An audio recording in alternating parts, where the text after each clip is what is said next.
ഇക്കഴിഞ്ഞ 2 തെരഞ്ഞെടുപ്പുകളിലും 2ാം സ്ഥാനത്തായി പോയ ബി.ജെ.പിക്ക് ഇക്കുറി 1ാം സ്ഥാനം തന്നെ വേണം. മോദിയുടെ നേരിട്ടിടപെടലിന്റെ ഭാഗമായിട്ട് കൂടിയാണ് കേന്ദ്രമന്ത്രി രാജീവ് ചന്ദ്രശേഖറിനെ തിരുവനന്തപുരം ലോക്സഭാ മണ്ഡലത്തിൽ NDA സ്ഥാനാർത്ഥിയാക്കിയത്. സംസ്ഥാനത്ത് തെരഞ്ഞെടുപ്പ് പര്യടനം അതിന്റെ ഹൈ വോൾട്ടേജിലേക്ക് കടന്നിരിക്കുകയാണ്. അവസാന റൗണ്ടിൽ, അവസാന ലാപ്പിൽ എല്ലാവിധത്തിലുള്ള ആവനാഴിയിലെ സകലവിധ അസ്ത്രങ്ങളും പുറത്തിറക്കി ബി.ജെ.പി സ്ഥാനാർത്ഥി മുന്നേറുന്ന കാഴ്ചയാണ് നമുക്ക് കാണാൻ കഴിയുന്നത്. എന്നോടൊപ്പമുള്ളത് തിരുവനന്തപുരം ലോക്സഭാ മണ്ഡലത്തിലെ NDA സ്ഥാനാർത്ഥി രാജീവ് ചന്ദ്രശേഖറാണ്. അവസാനവട്ട തയ്യാറെടുപ്പാണ്, അവസാന ലാപ്പിലേക്ക് പ്രചരണം കടന്നിരിക്കുന്നു. ഈ ഘട്ടത്തിൽ ഈ പ്രചരണത്തിനെയൊക്കെ തന്നെ എങ്ങനെയാണ് വിലയിരുത്തുന്നത്? അല്ല, എൻ്റെ പ്രചരണം അങ്ങനെ ഒരു ഇപ്പോൾ നിങ്ങൾ പറഞ്ഞ മാതിരി അങ്ങനെ ഒരു സ്ട്രാറ്റജിയോ ഒരു പുതിയ അസ്ത്രമോ ഒന്നും ചെയ്തിട്ടില്ല. 4-ാം തീയതി മാർച്ച് മുതൽ ഇന്ന് വരെ ഞാൻ ഒരു തീമിലാണ് ക്യാമ്പയിൻ ചെയ്യുന്നത്, ജനങ്ങളുടെ അടുത്ത് പോകുന്നത്. ഇവിടെ എത്രയോ കൊല്ലമായിട്ട്, ഇവിടെ 15 കൊല്ലമായിട്ട് 3 അവസരം കിട്ടിയ ഒരു MP ഒന്നും ചെയ്തിട്ടില്ല. അതിനൊരു മാറ്റണം, ഇവിടെ കാര്യം നടക്കണം, ഇവിടെ പുരോഗതി വരണം എന്നാണ് എൻ്റെ മെസ്സേജ് അന്ന് മുതൽ ഇന്ന് വരെ. ബി.ജെ.പിക്ക് വലിയ മുന്നേറ്റം ഉണ്ടാകുമെന്നുള്ള വാർത്തകളാണ് കഴിഞ്ഞ കുറേ ദിവസങ്ങളായി തന്നെ വന്നുകൊണ്ടിരിക്കുന്നത്. സ്വകാര്യ വാർത്താ ചാനലുകളടക്കം പ്രവചിക്കുന്ന സർവേയിൽ NDAക്കൊന്നും തന്നെ ഒരു സീറ്റുകളും ഇത്തരത്തിൽ ലഭിക്കാത്തൊരു സാഹചര്യം കൂടി ഉണ്ട്. അതിനെ എങ്ങനെ കാണുന്നു? അല്ല, അത് ഞാൻ അങ്ങനെ കാണുന്നില്ല, അത് ഞാൻ നോക്കുന്നുമില്ല. അത് നമുക്ക് നോക്കാം. അത് ഏപ്രിൽ 26 ജനങ്ങളല്ല തീരുമാനിക്കേണ്ടത്, അത് ചാനലും സർവേ അല്ലല്ലോ തീരുമാനിക്കാൻ പോകുന്നത്. എനിക്കൊരു വിശ്വാസമുണ്ട്. ഞാൻ ജനങ്ങളെ എല്ലാവരെയും മീറ്റ് ചെയ്ത് ഞാൻ കേൾക്കുന്നത് എല്ലാവർക്കും ഒരു മാറ്റം വേണം. എല്ലാവരും ഈ 3 തവണ 3 അവസരം കൊടുത്ത MP ഒന്നും ചെയ്യാത്ത ഒരു സാഹചര്യം അതൊന്ന് മാറ്റണം എന്ന് എല്ലാവർക്കും ഒരു ആഗ്രഹമുണ്ട്. ഈ ഇന്ത്യയിൽ നടക്കുന്ന പുരോഗതിയും വികസനവും ഇവിടുത്തെ യുവാക്കൾക്കും ഇവിടുത്തെ കുട്ടികൾക്കും എല്ലാവർക്കും വേണമെന്ന് എല്ലാവരും പറയുന്നുണ്ട്. അത് നമുക്ക് ഏപ്രിൽ 26 ജനങ്ങൾ തീരുമാനിക്കട്ടെ. ബി.ജെ.പി സാധാരണഗതിയിൽ വിജയിക്കുന്ന മണ്ഡലങ്ങളിലൊക്കെ തന്നെയും CPM അവസാന വട്ടത്തിൽ ഈ വോട്ട് മറിക്കലൊക്കെ തന്നെയും നടത്താറുണ്ട്. അതിനെ എങ്ങനെ കാണുന്നു? അതൊരു അവരുടെ സ്ട്രാറ്റജി. ഞാൻ പറഞ്ഞ മാതിരി ഇന്ത്യ അലയൻസിന്റെ 2 പാർട്ടീസ് അല്ലേ ഇവിടെ ഒരു നാടകം ചെയ്യുന്നത്. അവർ പറയുന്നു ഞങ്ങൾ ഓപ്പോസിഷനാണ്, ഞങ്ങൾ റൂളിംഗ് പാർട്ടിയാണ്. ഞാൻ ആദ്യം തന്നെ പറഞ്ഞത് അവർക്കൊരു അണ്ടർസ്റ്റാൻഡിംഗ് ഉണ്ട്. സ്റ്റേറ്റില് CPM-ഉം ലോക്സഭയിലും കോൺഗ്രസും, അതാണ് അവരുടെ അണ്ടർസ്റ്റാൻഡിങ്. അണ്ടർസ്റ്റാൻഡിങ്ങിന് ജനങ്ങളെ തോൽപ്പിക്കണം. ഈ പ്രാവശ്യം നന്നായിട്ട് BJP NDAക്ക് ഒരു നല്ലൊരു മെജോറിറ്റി കിട്ടണം എന്നാണ് ഞാൻ അഭ്യർത്ഥിക്കുന്നത്. എല്ലാവരോടും ഞാൻ അതാണ് റിക്വസ്റ്റ് ചെയ്യുന്നത്. ബി.ജെ.പിക്ക് അപ്രാപ്യമല്ലാതിരുന്ന തീരദേശ മേഖലയിൽ രാജീവ് ചന്ദ്രശേഖർ എന്ന വ്യക്തിക്കും ബി.ജെ.പിക്കും വലിയ സ്വാധീനം ചെലുത്താൻ കഴിഞ്ഞിട്ടുണ്ട്. അതിനെ എങ്ങനെ കാണുന്നു? അത് പൂർണ്ണമായി വോട്ടായി മാറുമെന്നുള്ള പ്രതീക്ഷയുണ്ട്. തീരദേശം മാത്രമല്ല, ഈ റെസ്പോൺസ് ഒരു മാറ്റം വേണമെന്ന് ഒരു റെസ്പോൺസ് 3 അവസരം ഒരു MP കൊടുത്തിട്ടുണ്ട്. ഇപ്രാവശ്യം ഒരു അവസരം എനിക്ക് തരണമെന്ന് അത് എല്ലായിടത്തുനിന്നും കേൾക്കാൻ കിട്ടുന്നുണ്ട്. അതിപ്പോൾ തീരദേശമാണോ, കഴക്കൂട്ടത്തിന് ടെക്നോ പാർക്കാണോ, കർഷകരാണോ, പിന്നെ സിറ്റിയിൽ താമസിക്കുന്ന റിട്ടയറീസ് ആണോ, എല്ലാവരും ഇതന്നെ പറഞ്ഞത്. 3 അവസരം നമ്മൾ ഈ പുള്ളിക്ക് കൊടുത്തു, അത് മതി. ഇനി ഒരു മാറ്റം വരണം, പുതിയൊരു അവസരം, ഒരു പുതിയ ചാൻസ് ഒരു പുതിയ MPക്ക് കൊടുക്കണം എന്നാണ് ജനങ്ങൾ പറയുന്നത്. അപ്പോൾ ഒരു യൂണിഫോം ആയിട്ടാണ് ഞാൻ കേൾക്കുന്നത്. അതൊരു യൂണിഫോം ആയിട്ടൊരു മാറ്റത്തിൻ്റെ ഫീലിംഗ് ആണ് എനിക്ക് കേൾക്കാൻ കിട്ടുന്നത്. രാജീവ് ചന്ദ്രശേഖർ എന്ന കേന്ദ്രമന്ത്രി അല്ലെങ്കിൽ IT വിദഗ്ധൻ എന്നുള്ള നിലയ്ക്കായിരുന്നു ആദ്യഘട്ടത്തിൽ പ്രചരണം. പിന്നീട് BJP നേതാവായി ജനങ്ങളുടെ മനസ്സിലേക്ക് ആഴ്ന്നിറങ്ങുകയായിരുന്നു അങ്ങ്. ഇത്തരത്തിൽ ഈ പ്രചരണം ഇത്രയും ദിനങ്ങൾ കഴിഞ്ഞ് മുന്നോട്ട് പോകുമ്പോൾ എത്തരത്തിലായിരുന്നു ഈ തെരഞ്ഞെടുപ്പ് പ്രചരണത്തിൻ്റെ ഒരു എക്സ്പീരിയൻസിനെ കുറിച്ച്? അല്ല, ഞാൻ എത്രയോ ലോക്സഭ തെരഞ്ഞെടുപ്പിന് എക്സ്പീരിയൻസ് ഉണ്ട്. വേറെ എൻ്റെ ഫ്രണ്ട്സിന് വേണ്ടിയിട്ട് എത്രയോ ക്യാമ്പയിൻ ചെയ്തിട്ടുണ്ട്.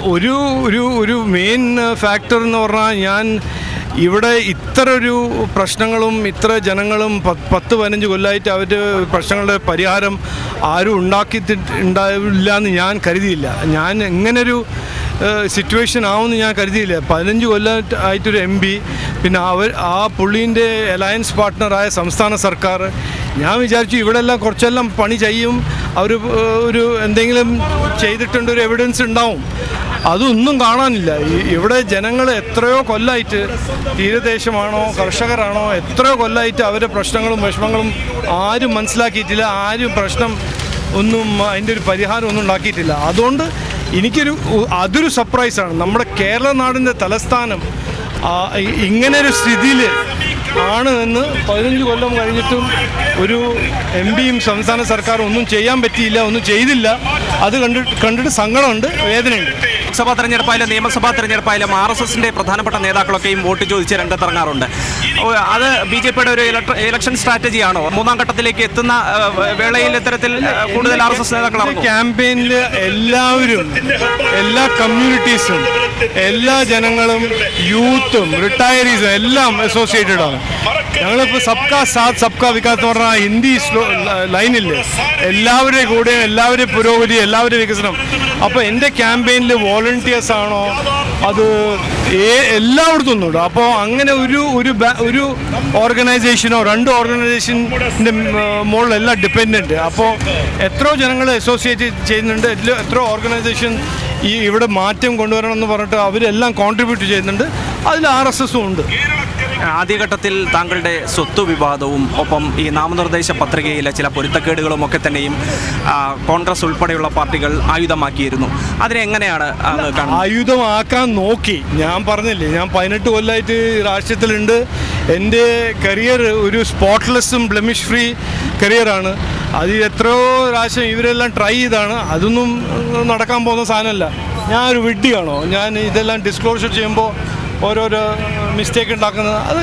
ഇതെല്ലാം ഞാൻ ചെയ്യുന്ന എല്ലാം ലീഗലാണ്, ലോഫുള്ളാണ്. ഞാൻ പറഞ്ഞ മാതിരി ഇവർക്ക് ജനങ്ങളുടെ ജീവിതത്തിൽ വ്യത്യാസം കൊണ്ടുവരാൻ ഒരൊറ്റ ഐഡിയ ഇല്ല. അത് ലെഫ്റ്റാണോ കോൺഗ്രസ് ആണോ?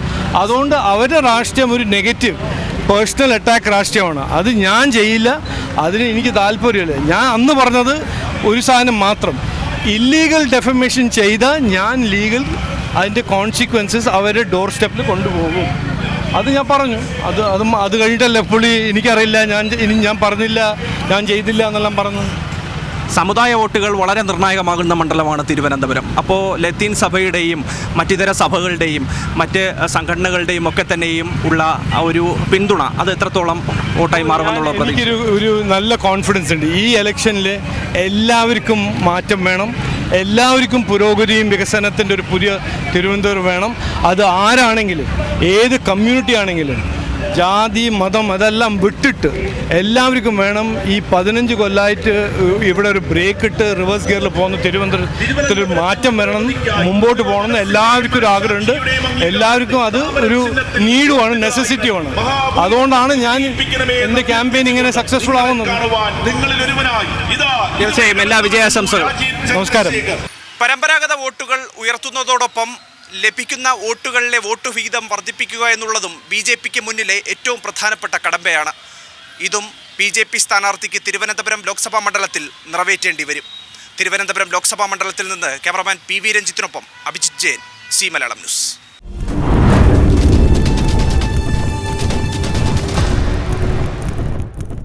ഏറ്റവും പുതിയ വാർത്തകളും വിശേഷങ്ങളും വിരൽ തുമ്പിലറിയാൻ സി മലയാളം ന്യൂസ് എല്ലാ ഡിജിറ്റൽ പ്ലാറ്റ്ഫോമുകളിലും ലഭ്യം.